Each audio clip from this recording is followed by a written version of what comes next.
Diet will become another stress. Already stressed ആണ്, അതെ അതിന്റെ മേലെ ഒരു ഡയറ്റ് എന്ന് പറഞ്ഞാൽ അനദർ സ്ട്രെസ്. ഓക്കെ. അപ്പൊ ഇടയ്ക്ക് നമുക്ക് ഇപ്പൊ ഫ്രണ്ട്സിന്റെ കൂടെ നമുക്ക് ഈ പറയുന്ന പോലെ സോക്കോൾഡ് ഇടയ്ക്ക് നമുക്കൊന്നും കഴിക്കേണ്ടി വന്നാൽ കഴിക്കുക. പക്ഷെ നെക്സ്റ്റ് ഡേ നമ്മൾ അതിനെ ഈ പറഞ്ഞ പോലെ വളരെ നെക്സ്റ്റ് ഡേ അല്ലെങ്കിൽ നെക്സ്റ്റ് മീലോ ആവാം. അതെ, ഇപ്പൊ ഞാൻ നെക്സ്റ്റ് മീൽ തന്നെ നമ്മൾ അങ്ങനെ അതിനെ പ്രോപ്പറായിട്ട് ബാലൻസ് ചെയ്യാം, ഹെൽത്തി ആക്കിക്കൊണ്ട് തന്നെ ചെയ്യാം. അപ്പം നമുക്ക് തന്നെ നമ്മൾ കഴിക്കുന്നതിനകത്തെ പ്ലസ് എന്താ മൈനസ് എന്താ, what to take what not to take എന്നുള്ള ഒരു സംഭവത്തിൽ ഒരു ക്ലിയർ പിക്ചർ വേണം. അപ്പൊ ഇതില് കുറെ പേര് ചോദിക്കണം, കാലറീസ് മനസ്സിലാക്കുക, ചപ്പാത്തിക്ക് എത്ര കാലറി എന്നൊക്കെ മനസ്സിലാക്കുന്ന ബുദ്ധിമുട്ടല്ലേ എന്നല്ലേ.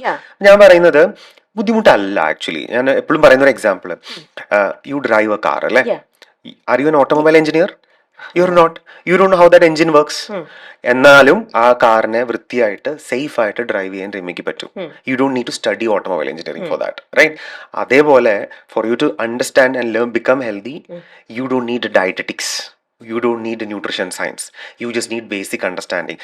ലെഫ്റ്റ് തിരിച്ചു കഴിഞ്ഞാൽ ലെഫ്റ്റ് എത്രത്തോളം ഓടിയും, ആക്സിലേറ്റർ ചവിട്ടിക്കഴിഞ്ഞാൽ എത്ര പെട്ടെന്ന് പിക്കപ്പ് ആവും, റൈറ്റ്? അപ്പോൾ ഒരു മാരുതി 800 ഓടിക്കുന്ന പോലെ അല്ല ഒരു BMW അല്ലെങ്കിൽ ഔഡി ഓടിക്കുന്നത് നമ്മൾ, റൈറ്റ്? അപ്പൊ നമുക്ക് നമ്മുടെ ശരീരവും മനസ്സിലാവണം.